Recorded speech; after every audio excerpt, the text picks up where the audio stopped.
welcome to the show. My name is Charlton with Big C. This is Charlton and Big C Sports coming to you worldwide on the Big C Sports Network, on the #1 network in the United States of America. And Big C Sports has been voted the #1 sports show in the universe, according to Big C and them good old boys down south. I want to say bienvenidos to all of our listeners in Latin America, also across the pond in London, England, as well as Paris, France. You know we love you in Africa, the Big C tribe. We love them in Canada, but Big C, there's no one we love more than the good old boys down south in the land of the free and the home of the brave on a beautiful July the 26th, 2018. Big C, how's it going for you good old boys? Charlton is going wonderful, but I'm wondering what all these NFL teams are thinking when they have players holding out. Yep. You know, somebody's got to give somebody some money. So I don't know what the game playing is all about. You know, milking the media, telling the players we're not going to give you any more money. Right. There was one team that even caved today, Charlton. Who was that? That was Atlanta Falcons. No, not the Falcons. Arthur Blank realized that if I don't give Julio Jones some money, yes, I might be working back at Home Depot again. I might have to go back to my old job. Because I just gave Matt Ryan $155 million. Yes. But yet Julio Jones is the most valuable player on my team. I think he I is. have no chance of going to the Super Bowl, which is going to be held in Atlanta this year, Charlton. Talk about if the pressure. Julio Jones is not on the roster. That's a good point. You think about that. You know, as much as you want to keep paying these quarterbacks, and they one-up each other. Your cousin started it off in Minnesota. Yeah. You know, and it's been going up from there. But all the quarterbacks, Charlton, that they're paying these huge contracts to, yeah, I'm looking for some jewelry. I'm telling you, none of them have it. I think Julio Man found his jewelry, Big C. We think about all the great things happening in the sports universe. Nothing beats football. It's like that song Sinead O'Connor sang back in the day, nothing compares to you. That's how I feel about football. I mean, sometimes I go to sleep with it on. It's in the backdrop. Some people like the sound of wind. I like the sound of the roaring crowd, Big C. That's something that's always mattered to me. Baseball is still going strong, but a lot of people haven't caught notice yet. Conor McGregor realized he's lost his last 2 fights. Floyd Money Mayweather took him out, Big C, and now the court took him out. He's starting to feel like African-American all of a sudden, Big C. Your thoughts? Well, you know, you think about it. He pleaded to one lesser charge today, disorderly conduct, where he was facing 12 charges, a dozen charges. Yeah. But, you know, he gets a slap on the hand because he's, you know, the way he looks, and he's a multimillionaire. Yeah. So, you know, you think about it. If that's a minority person, Charlton, attacking a bus. Yeah.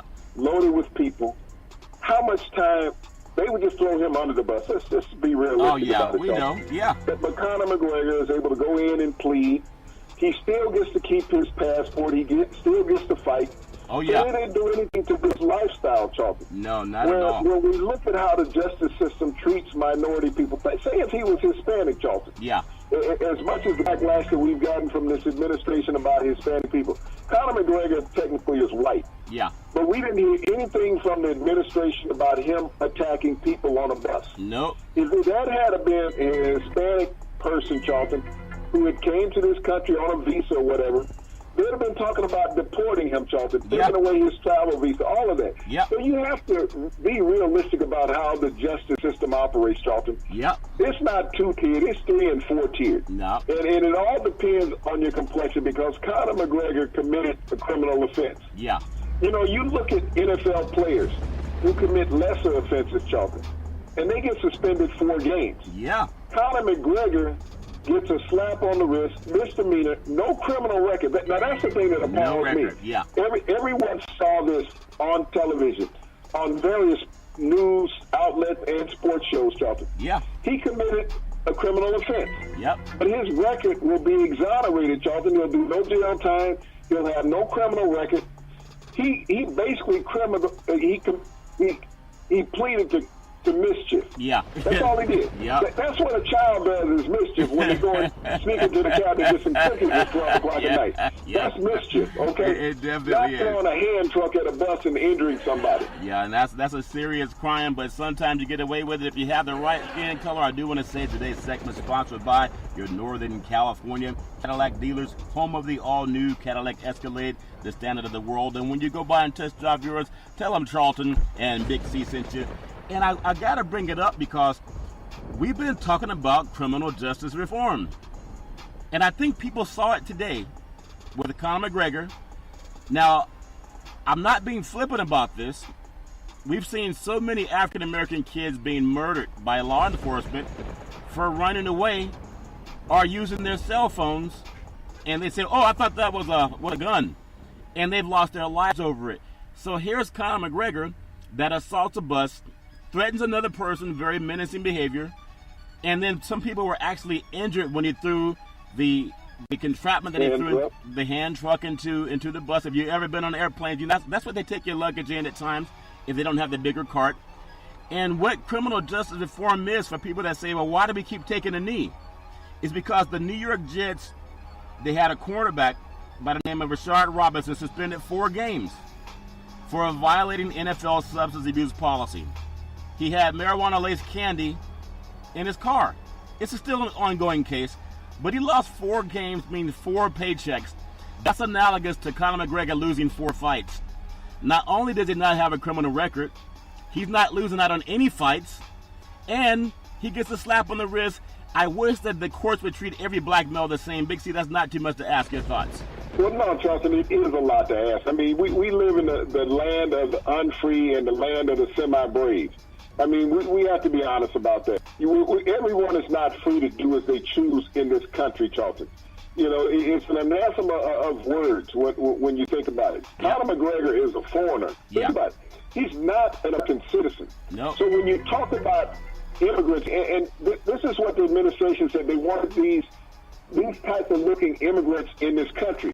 But come into this country, Charlton, and you commit a criminal offense, you're on a work visa. Yeah. That's what you're on. You're not a citizen. You're on a work visa, traveling on your passport. And yet you're allowed to come into this country, commit criminal offenses.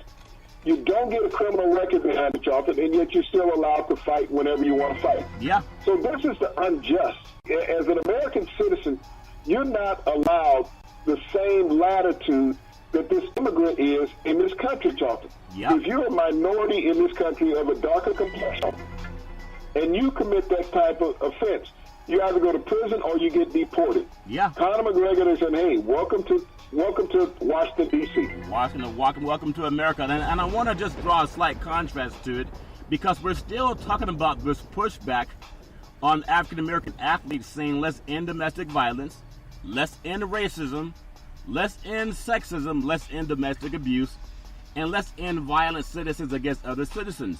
But isn't that what Conor McGregor did? Commit abuse, Charlton? Exactly. Commit violence? Exactly. He did that. It's acceptable for him. It's been acceptable. And that's why when people say, what are these black guys, why they want to take a knee? Why don't they just shut up and play the game?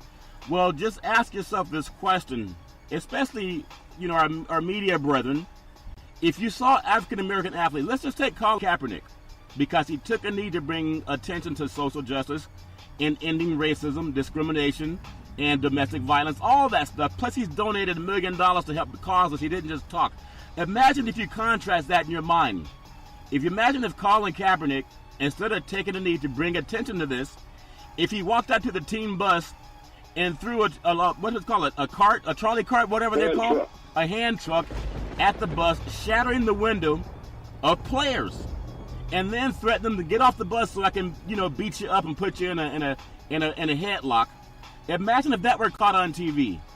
And just imagine if he went through the court process. He said, yeah, well, he got out on time, and he's not going to do any time. He's not going to have a record, but he'll be fighting again. Imagine how the media would have looked at Colin Kaepernick. They wouldn't be saying, well, let's try to get him in the game again. He lost his job. And Conor McGregor assaulted personal property and hurt individuals. And the media can't wait to interview him to say, so do you think you're going to fight again, Big C? Your thoughts? Oh, yeah. You know, he's going to get 5 days of community service, Charlton.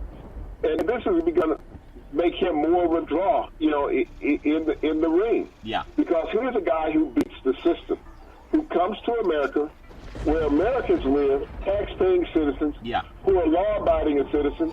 But here's a guy who come across the water, breaks American laws, Charlton, and is revered as a hero. He is. And he's signing autographs when he gets out of court today. That I beat your court system. Sure did. This is what I can do. Your citizens can't do this, but I can do this. I'm a foreigner. I don't even speak good English. But I can beat the system. So when you talk about Colin Kaepernick and how he raised up America's awareness to social injustice and lost his employment over it, Charlton. Think about Americans saying, okay, here's a guy that can country and attack people. So all those people that were sitting in the courtroom, Charlton, what a bus. When Conor McGregor attacked that bus. And some of them were sprayed by shards of glass and cut, embedded into their flesh. How would they feel about that situation, Charlton? You can't just sit here and say, well, he's a tremendous fighter. He took Floyd Mayweather 10 rounds. He's a great MMA guy.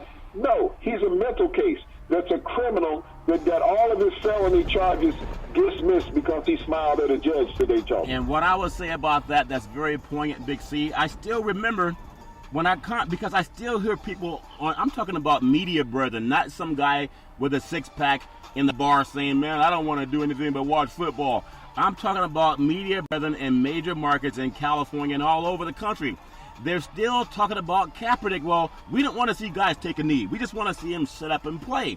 But I still ask those same media brethren, not many of them, if any of them more than a minute, criticize Conor McGregor. They just haven't. And if you think about who Conor really is, there are a lot of guys that knew he's like that. I still think about the press conferences that we had when he was getting ready to fight Floyd Money Mayweather, and the racial epithets and that that anxiety that a lot of people have inside of them, and that enmity and that in-your-face kind of braggadocio, that if black men were doing that, they would criminalize it. And it's true, the media would criminalize it. So that's the guy that was building up to the fight with Floyd Money Mayweather, that the judge let off with a slap on the wrist, no record, after he injured himself. That's what social injustice is. And if you don't see that, just Google behavior of Kaepernick taking a knee, as well as Malcolm Jenkins and other NFL athletes, and Conor McGregor, and telling one group to shut up and play, and the other guy, hey, when are you going to fight again, Big C? Your thoughts? Well, Charlton, everyone saw that. Everybody saw the buffoonish behavior of Conor McGregor during the promotional tour of that fight. They embraced it. And I was glad to see Floyd Money Mayweather just toy with him, Charlton. Slap him around the ring, punish him, so he couldn't stand any longer. Floyd didn't want to knock him out. He just wanted him to pay. He wanted to tattoo him for all that length of the fight, Charlton, because of his mouth. And that's that was reminiscent of Ali. When people would run their mouths, it's like, okay, you still got to get in the ring. So let's see how much you started in there. And I want to, because the buffoonish behavior, Charlton, any minority athlete in any sport, boxing, basketball, football, hockey, if you go around use those profanities and those racial epithets towards your opponent, you're going to be fined, if not banned, Charlton, sanctioned, whatever. This is what's going to happen. But it was embraced by mainstream society what McGregor was doing. And they kept playing it on television, Charlton.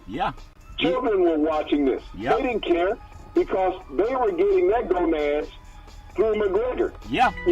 Here it is making them all feel good because they were scared to say that to Floyd Money Mayweather. But Mayweather was speaking, not Mayweather, but McGregor was speaking for them talking. That's why they played so much of it. And I think about this because when I look at athletes, we all want to be treated fair. That's what our Constitution, that we're all supposed to be treated the same. We're all the same under the law. And I just want to go back in the day. I know it was different reasons, but look at Muhammad Ali's behavior. He went to jail because he refused to go join the draft and murder people who did nothing to him. You can Google that too. A lot of other guys, they got deferments. They didn't go to jail. But imagine if Muhammad Ali, I think that every athlete in the world, in fact, every athlete in the universe respects Muhammad Ali.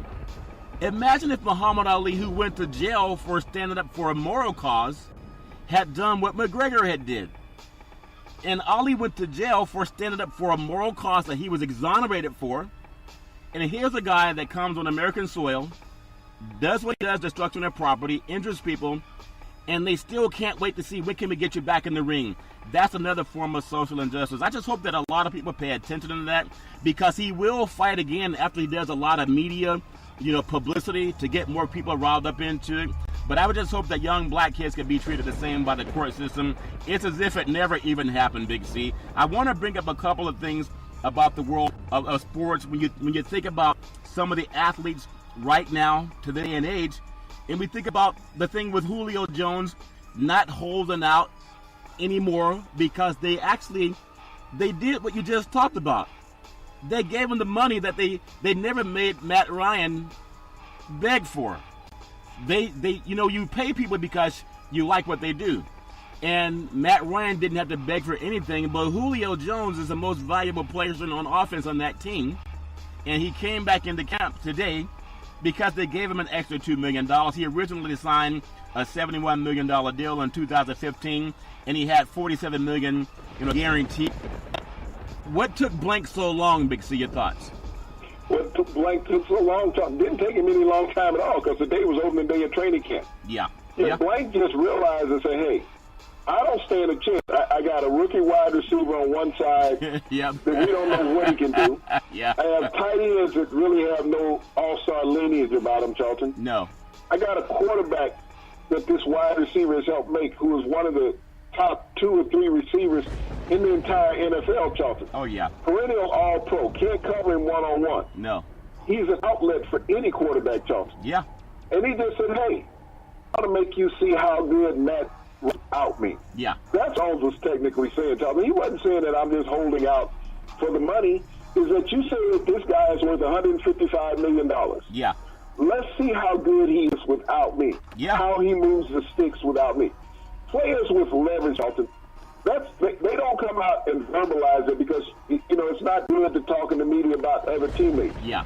But athletes know, Charlton. Former players know. Current players know. Oh, yeah. How do you pay this guy? And he's dependent on this guy to be successful. Yeah. Without him, he's nothing. I mean, if you look at him statistically, without him, he's nothing. Every year, Julio has gotten better. Matt Ryan can't say the same thing. He's like a roller coaster. He's up and down, Charlton. Yeah. He's emotional. He blows the big games where he's supposed to. I mean, we saw him in last year's NFC semifinals against the Eagles. Yeah. Where when the game was on the line, Charlton, he couldn't put a touchdown in the end zone. Nope. But that's not on the receiver, Charlton. Yeah. That's on the quarterback. But they did get him a huge contract. A touchdown in the end zone, Charlton. Yeah. And yet they give you $155 million. Well, you basically get shut out offensively. You relying on field goals, and you get $155 million. Yeah. Because the way you look. Yeah. Well, I realized watching that game, he only threw one more touchdown pass than I did. I deserve at least $75 million because I threw half the touchdowns that he threw, Big C. I think when it comes to that, and I'm happy for Julio Jones. You think he's put that lost earring behind him? Do you think he's swapping, trying to go find? How much was that earring that he lost? Was it $150,000? How do you have if Julio had not reported to training camp, they could have fined him $40,000 a day. Yeah. Which that's 3.5 days would have covered the price of that earring.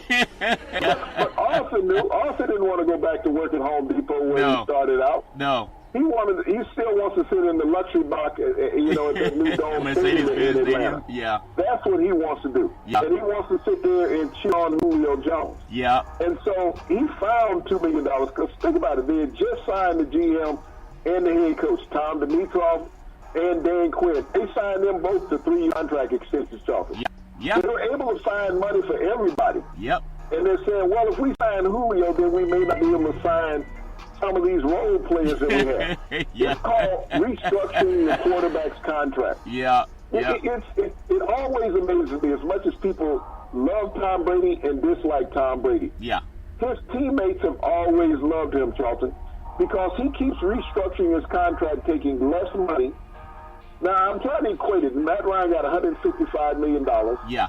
One Super Bowl appearance with a loss. Your cousin in Minnesota got $85 million.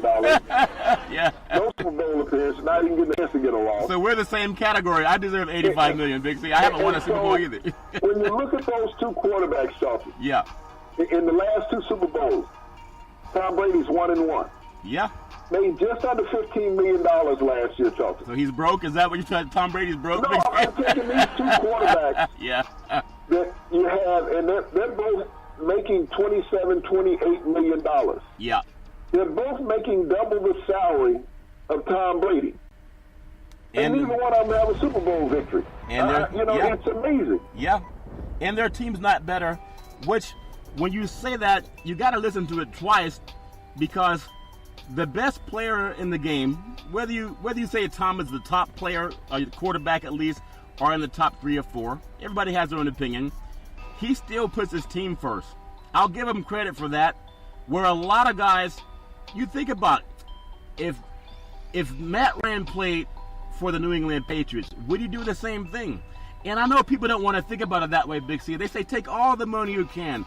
But I think the Patriots for the last 8 years, I think they played in the AFC Championship game.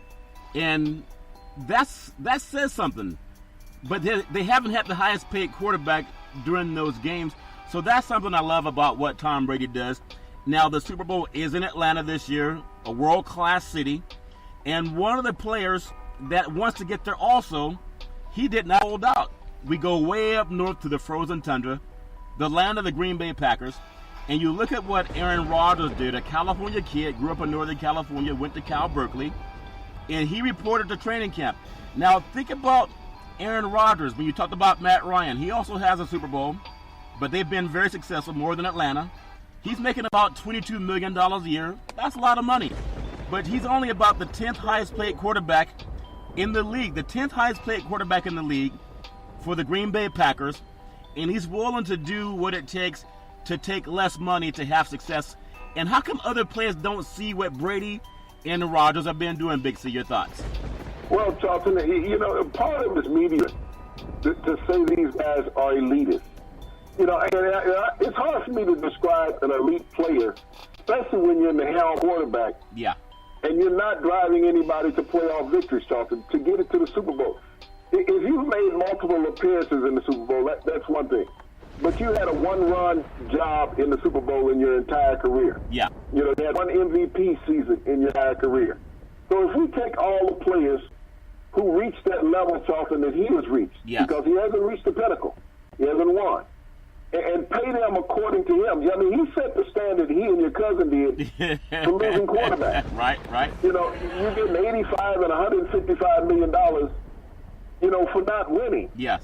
So how do you tell players that are winning, that have been to Super Bowls? I mean, Russell Wilson's been to 2. Yeah. He's won 1.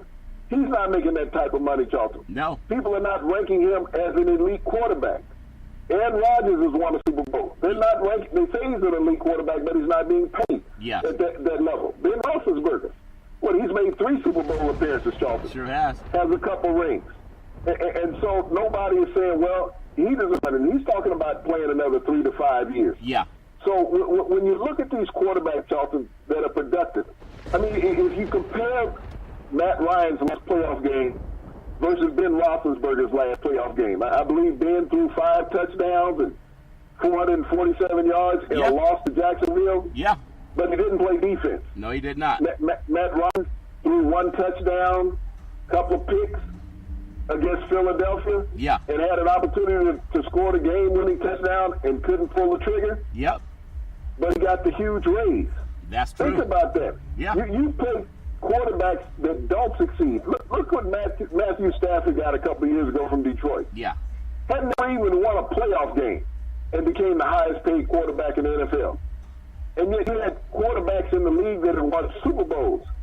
Couldn't get the money that Matthew Stafford was getting. Yeah, and couldn't get that money. So let me ask you, throwing back a day, and I think about some of the great quarterbacks that were not the highest paid and had a lot of success. I can go back to Doug Williams when you look at guys that actually won championships and had Super Bowls to show for it. And ironically, throwing 5 touchdowns on the Super Bowl cost him his job. I mean, that's still crazy when I think about how that. Career. Yeah, cost him his career. So who would you rate in the past? Joe Montana was a high-paid quarterback for his day, but he wasn't the most highest-paid quarterback either. You could go back to guys like Roger Staubach, even guys like, Randall Cunningham, which was very versatile, very talented quarterback, but they had at least had their teams competing consistently for championships. We don't see that with Matt Stafford, but we see he's pushed up into that conversation, but when it comes to on the field, he's not. So why they have more money, though, Big C? Your thoughts? Well, Charlton, I guess it's the deal with the agent and the desperation of the team to say you have a franchise quarterback. Yeah. And when you think about franchise quarterbacks, I don't think there's any more of a franchise quarterback in the NFL than an Alex Smith. Yeah. You think about Alex Smith in his career. He's led the 49ers to the playoffs.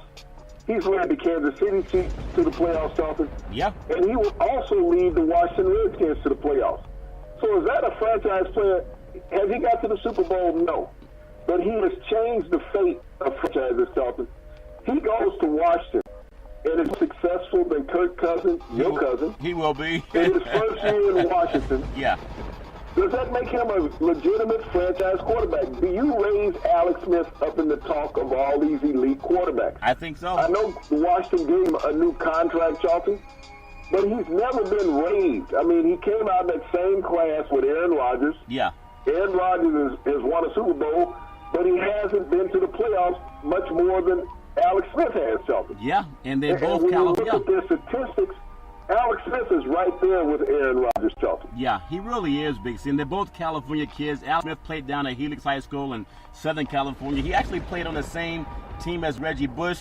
And then from Northern California, you have Aaron Rodgers. Smith, we know, went to Utah. And then also Rodgers went to Cal Berkeley, which both right now are Pac-12 programs.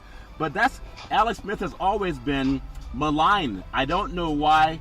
And, he's just, sometimes you get blamed, but he's had as much success as a lot of guys who make a lot more money than him. Big C, I do want to say that sports is a billion-dollar industry, and boys and girls sports is the foundation to this billion-dollar industry. And for every athletic and sporting event, you need athletic and event insurance. We work with Ben and Mark. They've been around half a century.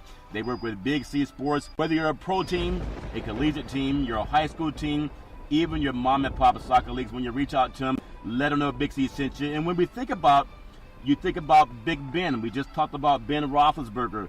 He still says, now this is something I don't understand about Big Ben. Last year, if you recall, right around the end of the season, he wasn't really committed to coming back for the Steelers. But when they realize he's making about $500,000 a game, he says that he can play another 3 to 5 years for the Steelers organization. Now, he may have also seen the contract that Matt Ryan got for never winning a Super Bowl. And so what goes from saying I may not play anymore to I can play another 3 to 5 years, Big C? Your thoughts? Well, Charlton, you shorted him on his paycheck. He makes about $1.5 million. Oh, okay. I'm sorry. I got to catch up to the times. Ben might be texting you real soon.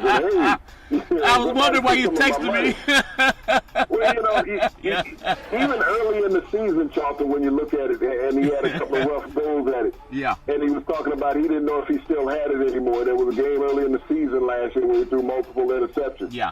And he said, he might not have it anymore. Maybe he should be thinking about retirement. Yeah. But as these quarterbacks start to see these contracts that these quarterbacks that are being non-productive that are getting, look at Drew Brees, for example, Charlton. Yes. The most productive quarterback in the NFL in the last 5 years, okay? Yeah. Statistically. And when he retires, he'll be the NFL's all-time leading passer. With the yards, he has over 70,000 yards already, Charlton. Wow. And that's all he does is keep increasing over and over. Yeah. So when you look at Drew Brees, and he has a Super Bowl appearance, and you think about where he took the Saints to last year, Charlton, place where nobody thought that they would get to. Yep. That's a tremendous competitor, Charlton. People saying, well, he's a diminutive quarterback, but he has all the statistics, Charlton, and he has that drive and will to win. He and Matt Ryan face each other twice a year. Yeah. So, what they should do is put up contracts in those battles, Charlton, between Drew Brees and Matt Ryan. Yep. Just like we was told Phil Nicholson, put your own money up. Right. We don't need a sponsor. and let the winner take the best paycheck. And that's when Phil caught a cramp. Phil couldn't find his wallet. Is that you said? The ball starts flying out of his pocket, Charlton. That's funny. I love fall. Even the talk going up to it, when you think about all the great players over the years that we've grown to just admire their careers from high school to college, all the way up to professional sport. And I just love the fact that it's there. I mean, it's right here again. Carson Wentz last year, when he came out of North Dakota State, they made him the prodigal quarterback of the NFL, saying that he's going to be the next Tom Brady or Roger Staubach or someone of that ilk. Good news for him. Cleared the non-contact team drills. Tore the ACL just December of last year at the LA Coliseum playing the Rams. Talk about how for someone to come back, and of course we have to see him play first, Big C, but they're going to have full contact when you're playing in the league. But do you marvel at medicine now when you can take an ACL and in less than a year, you're able to get back on an NFL field, Big C? Your thoughts? Well, Charlton, when you look at medicine in the last decade, really the last 20 years, how it is technologically advanced. A lot of times, Charlton, they will use ligaments from cadavers, and they don't always make that noted, really? As far as repair of a knee. Yeah. Adrian Peterson was the most noted one of that, Charlton, when you think about that, when they repaired his knee. And I believe it was 8 months later he, started the season and ended up rushing for 2,000 yards that season, Charlton, wow, on that surgically rebuilt knee. Yeah. So we've seen medical technology really advance. I mean, this type of drugs that they can use, Charlton, to enhance the reparation process that are technically legal. Yep. When they go through that, people talk stem cell and other things.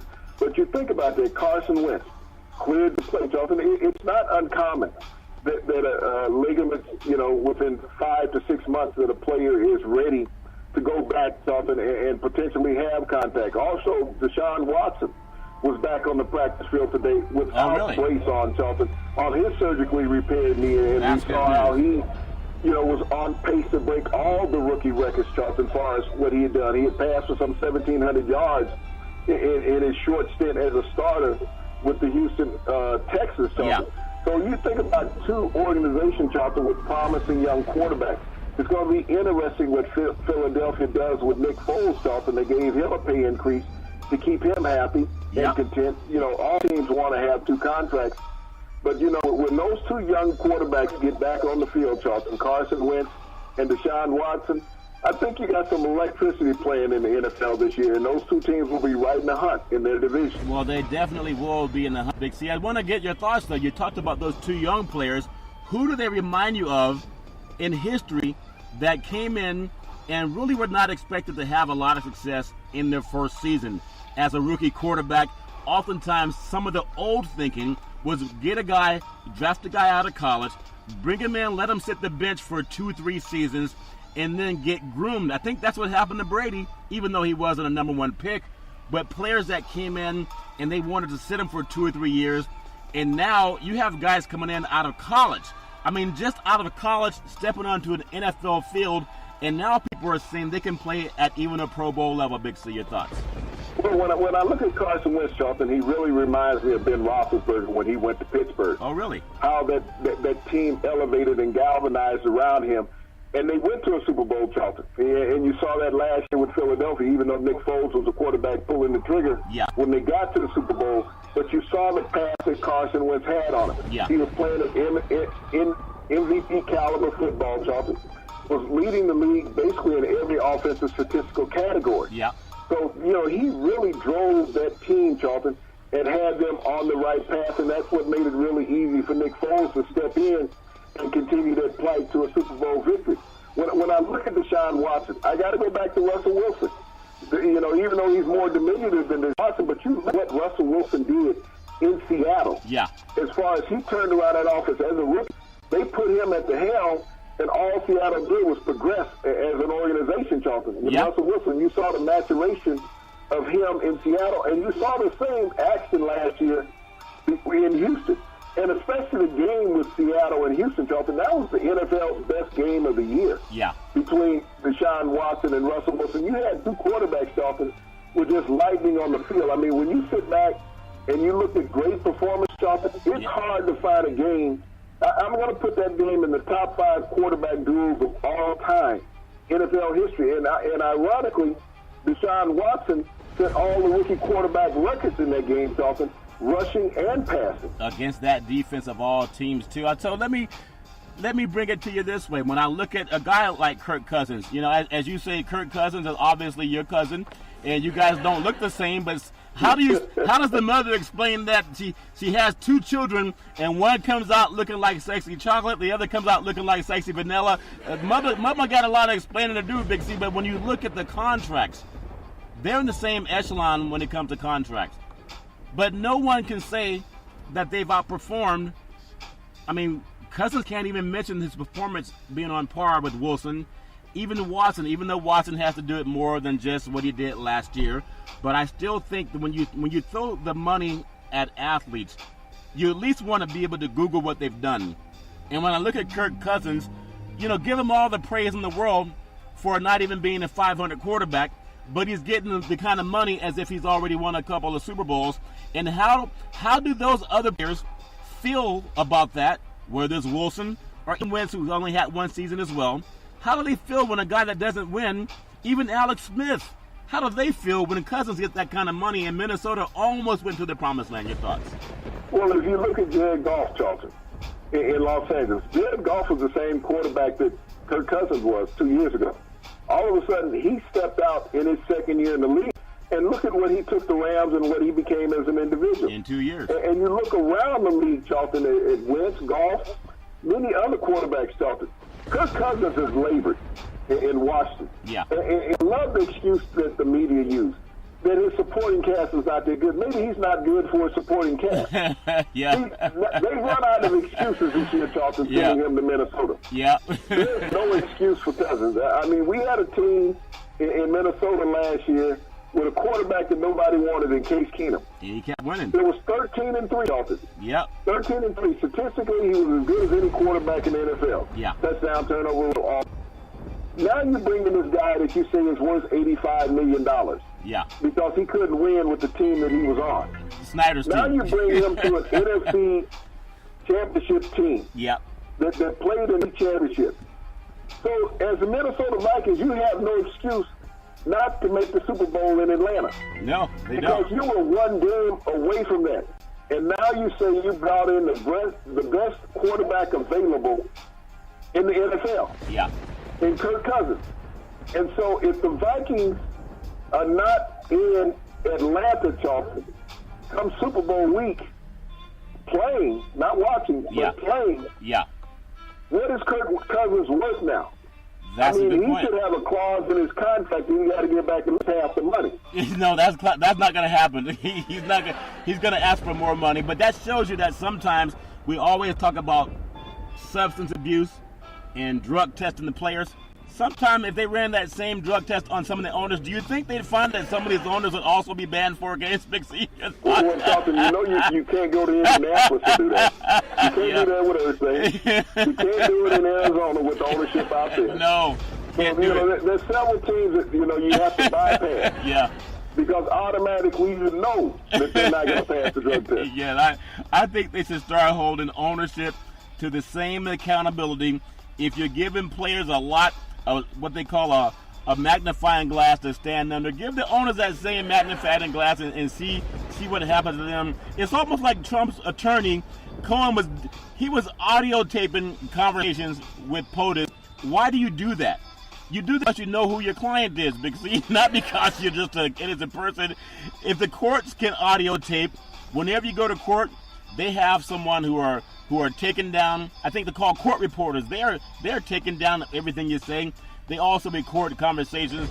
I think that says a lot when your attorney is defending you from so much dirt. Even your attorney's going to put it on the audio tape. Big C, that make any sense? Your thoughts?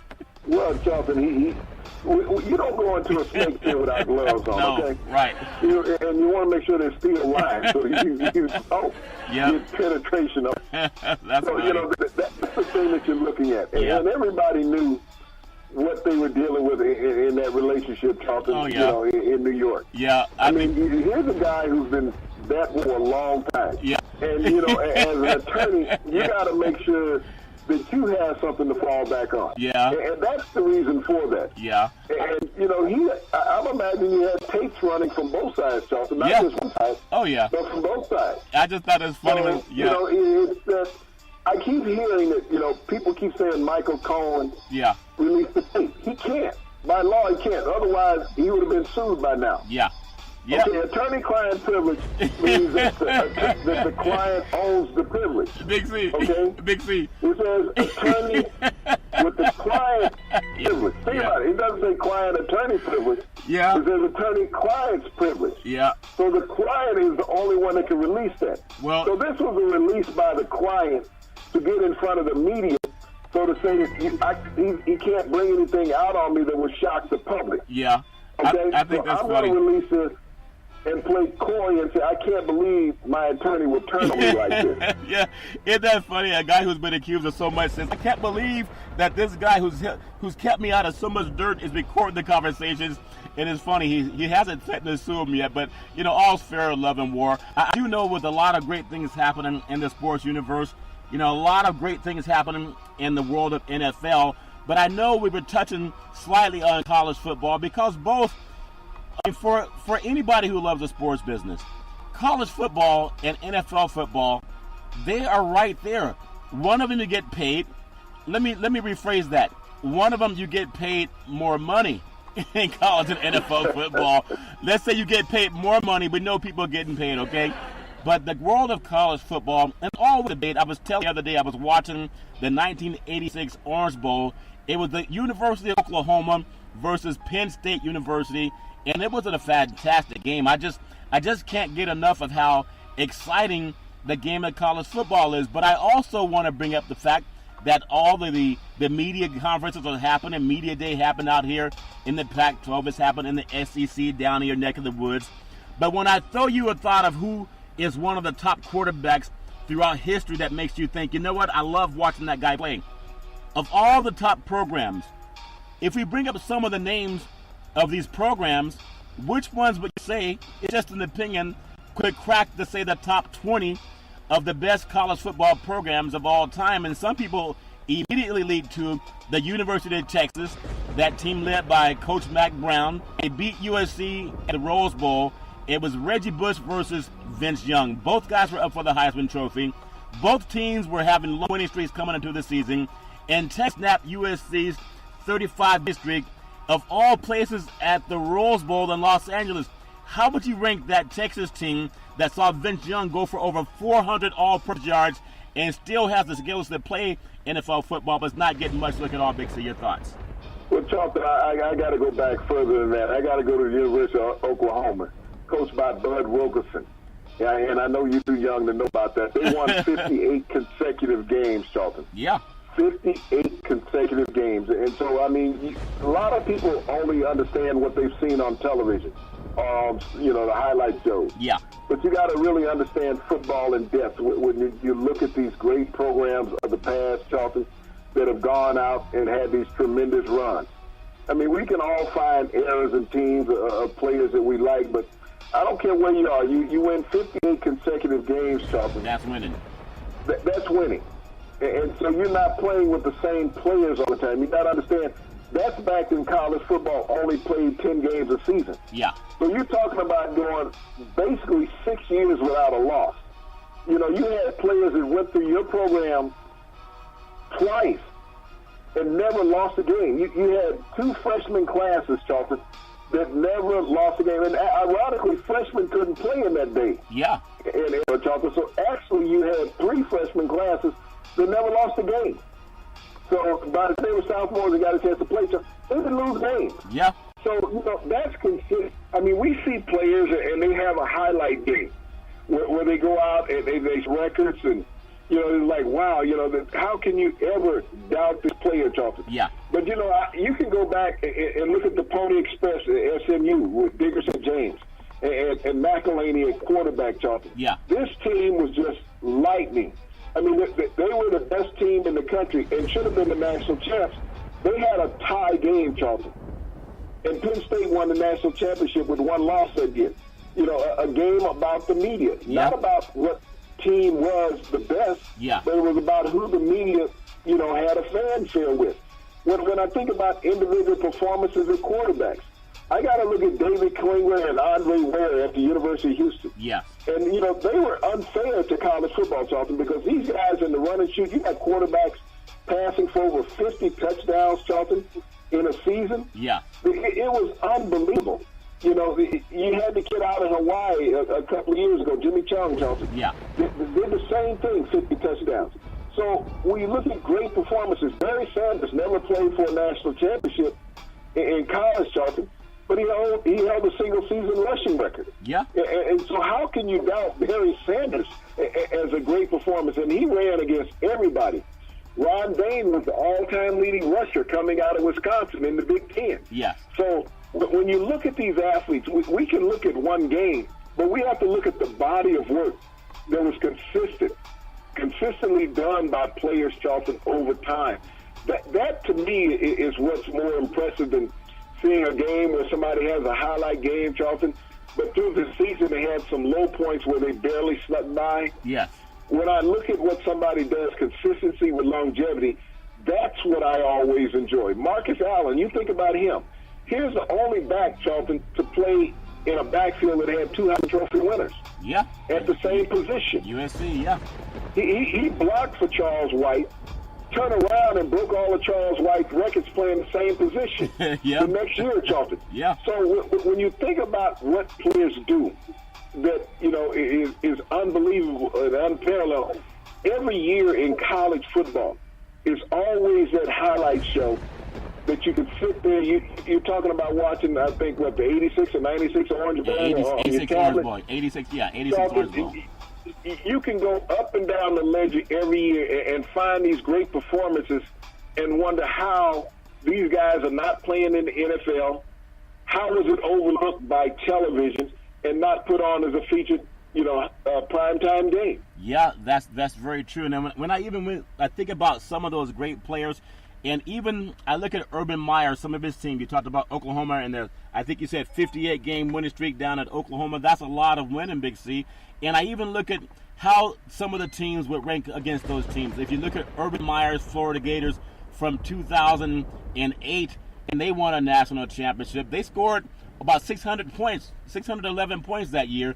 They've had the players, and it goes throughout time, maybe players that played 40 years ago couldn't compete against guys that play now. But even Urban Meyer, the way he had an explosive offense at Florida, he's brought that same system to Ohio State. How would you equate him having the same opportunities, winning games against, say, that team from Oklahoma that won 58 games? I know it's hard to go back in era, but how would they have matched up in your thoughts, Big C?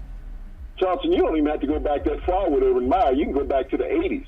The most dominant team in modern college football was the Miami Hurricanes. Yeah. When you look at that program, Urban Meyer could not stack up against the Miami Hurricanes. And you think about the Miami Hurricanes, Charlton, they did it with 4 different coaches. Yeah. Howard Snellenberger, Dennis Erickson, Jimmy Johnson, Larry Coker, Charlton. This was a program that was feared by everybody. Not only that, Charlton, they were feared by the NCAA.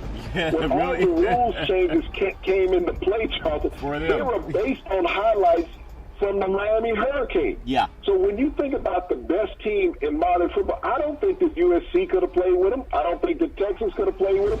I don't think that Florida could have played with them. Think about it, Charlton. Nobody in Florida really wanted to check. You think about Bobby Bowden. Yes. Bobby Bowden, every opportunity he had to win a national championship except for one, was stopped by Miami. Yeah. He had to play Miami every year. He was the only team in the state of Florida that wouldn't duck Miami. Yeah. Florida wouldn't play him, Charlton. They didn't want that loss on their record. Yeah. So when you think about a dominant program in a state that everybody was scared to play, and you think about this, Pat Hayden, quarterback from USC, who had many of victories and losses against Notre Dame as a player. Yes. And hated that university when he was at USC. He had empathy for Notre Dame when Miami was kicking their butt up and down the field. I remember that. And that was an embarrassment to college football that Miami would do that to Notre Dame. I don't ever recall Notre Dame taking their foot off of somebody's throat when they had them down. They never did. You had this University of Miami that everybody hated, showing Notre Dame that they were a doormat at that time. Yes. They were getting empathy from Pat Hayden in the broadcast booth, saying that Larry Coker shouldn't allow his players to, well, not Larry Coker, but Dennis Erickson shouldn't allow his players to embarrass Notre Dame like that. Yep, I remember that day, and I think back to some of the games. I still think back to that. I know everybody has their opinion, but the USC-Texas game, that to me ranks as one of the top college football games of all time, just because of the drama. Both teams led by Heisman Trophy candidates. Obviously, a game played in the Rose Bowl, the granddaddy of them all. But to see USC go down and have their winning streak snapped to 35 games, trying to get 35 in a row, no team had ever won 3 national championships back-to-back. And with about 7 minutes left in that game, they had a 12-point lead. And the guy that came back and led the charge, people could say it was Vince Young.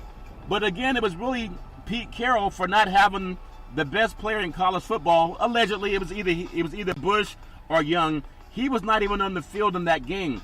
And so we talk about great games. You talked about the Oklahoma team that won 58. Let me take it to a couple other games. Yeah. You need to go to the Holiday Bowl. I believe it was the 81 or 82 Holiday Bowl. Was it a BYU versus SMU? Yeah.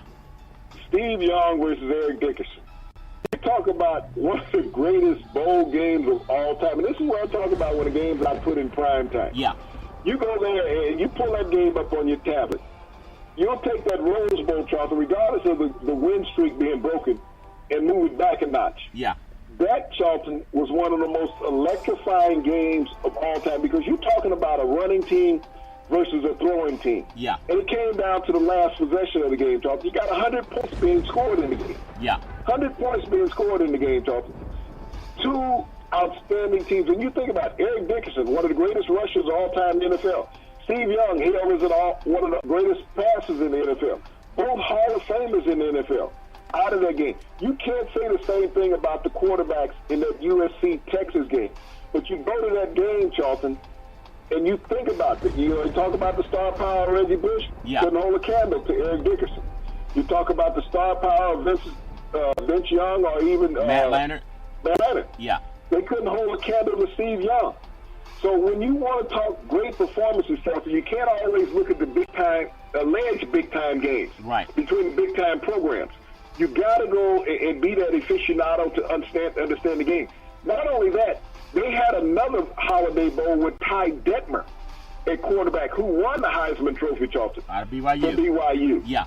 Who lit the skies on fire down at the Holiday Bowl in San Diego also. So BYU, Charlton, has played in some of the greatest bowl games in college football history if you want to look at the performances of their quarterback in Ty Detmer, Robbie Bosco, and Steve Young, Charlton. Yeah, and Ty Detmer, I think that team came back and actually knocked off Miami they up won in Provo, Utah. Yeah, and they beat Miami up in Provo, Utah. I remember that's a game that a lot of people thought, well, why would this game happen? BYU's playing in the WAC. Miami was an independent, I believe, at the time, but they were a dominant team and went all over the country beating teams. But when it comes to national championship games, some of those great games, yeah, there's a lot of great games. I even call a game down at the Coliseum the same year that USC lost to Texas in the Rose Bowl. Fresno State under Pat Hill, and I believe Paul Penninger out of Turlock, California, was the quarterback for Fresno State. And they took on the Trojans at the Coliseum and they almost had them beat with about 2 minutes left in the game. And USC miraculously, came back and scored again. I think that's what gave Reggie Bush the Heisman Trophy. But that wasn't a national championship game. Yet some people, Look at the Rose Bowl, I believe, was in 79, 78, when the University of Washington, led by Warren Moon, beat up on Michigan. Yeah. Michigan came in with this highly touted team. Here it is, Warren Moon, couldn't get drafted by the NFL. Incredible. Ran up and down the field against Michigan. Embarrassed the Big Ten on that day. Yeah. He was flawless as a quarterback, Charlton. So you can't always say that because you're a top-flight program that you have the best players on the field. Yeah. You're the most hyped team because you come in there from a media perspective. But when you take that step back and you look at these great performances that these teams go out on a field and put out week to week. There was a game last year, Charlton, played in Stillwater, Oklahoma. Yeah. Where you had Oklahoma State and Oklahoma. You had 2 quarterbacks, Charlton, that led the nation in passing as combined quarterbacks. When you looked at Mayfield and you looked at Rudolph. These 2 quarterbacks in that game, Charlton, pass for 1,100 yards between them. Think about that. That's incredible. A college football game where you got two quarterbacks passing for 1,100 yards between them in a game. And it really wasn't even the biggest game of the weekend, but it was the best performance of the weekend. Yeah. 114 points were scored, Charlton. So as a fan, what did you want to see? You want to see a university with a big name? Yeah. Or do you want to sit out there and see 114 points scored in an in-state rivalry? Now, Big C, you're a defensive guy. If your defense is giving up half of those 114 points scored in the game, is that something that you guys would get more win sprints over? Or would you say, what a great game, Big C? Your thoughts? Well, no, I pulled a hamstring in the first quarter. So I got out of the game, and I got out of practice the next week. Yeah, that's incredible. I think back to when we talk about some of those miraculous college football games, and you can feel the intensity even at media day. And I wonder if we can have, what would be the games this year that people look back to and say the same thing. I still think that crazy game, it was Auburn and Alabama, and Auburn had a player that I think he returned, it was a punt out of the back of the end zone. No, it wasn't a punt. I know it was a kickoff. He went, it was a missed field goal. Missed field goal, yeah, and returned it. And Auburn miraculously won that game. I know that has to go down as one of the most gut-wrenching games in SEC history, Big C. I want to get your thoughts on that. Charlton, it was a tremendous run by Auburn because not only did they win that game, Charlton, on that miraculous kick return, but you got to realize the week before, Charlton, they had won a game on a last-second touchdown pass, with a Hail Mary. Yeah, against Georgia. They had back-to-back weeks, Charlton, where they had just gone out and took the heart away from their opponents. But when you talk about memorable games, Charlton, it's hard to say what will be memorable because the game that you don't always expect, that highlight game, Charlton, is that game that shows up. That's the thing about college athletes, Charlton. They're unpredictable. You never know when you're going to get that breakout performance, and all of a sudden, Charlton, a star is born. We see it every year in college football. Yeah. Whether it's some quarterback coming out passing for 500 yards, some running back rushing for 300 yards, some defensive player, Charlton, getting 3 or 4 interceptions in a game, a lineman getting, quadruple sacks. Yeah. So what we're looking at, Charlton, is the heart of the intangibles, the guy who wants to play. That's what college athletics is about.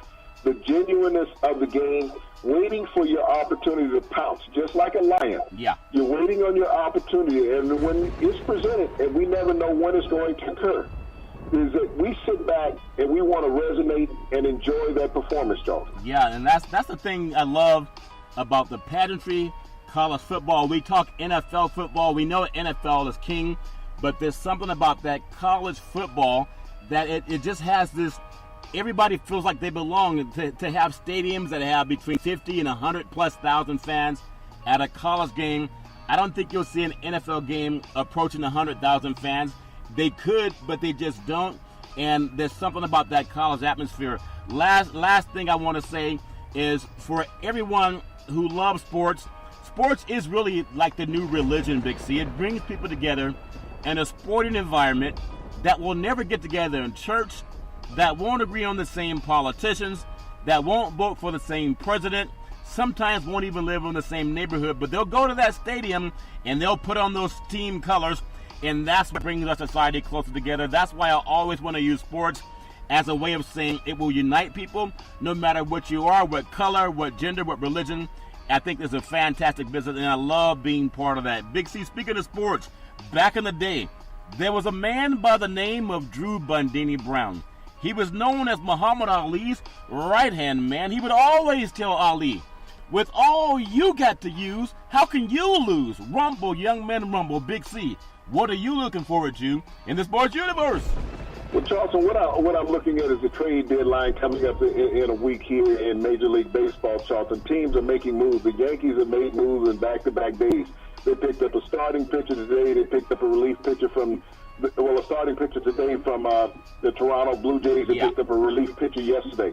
So they're trying to stay in the hunt with the Boston Red Sox. And I look at the Baltimore Orioles. This is a team that's dismantling their roster, Charlton.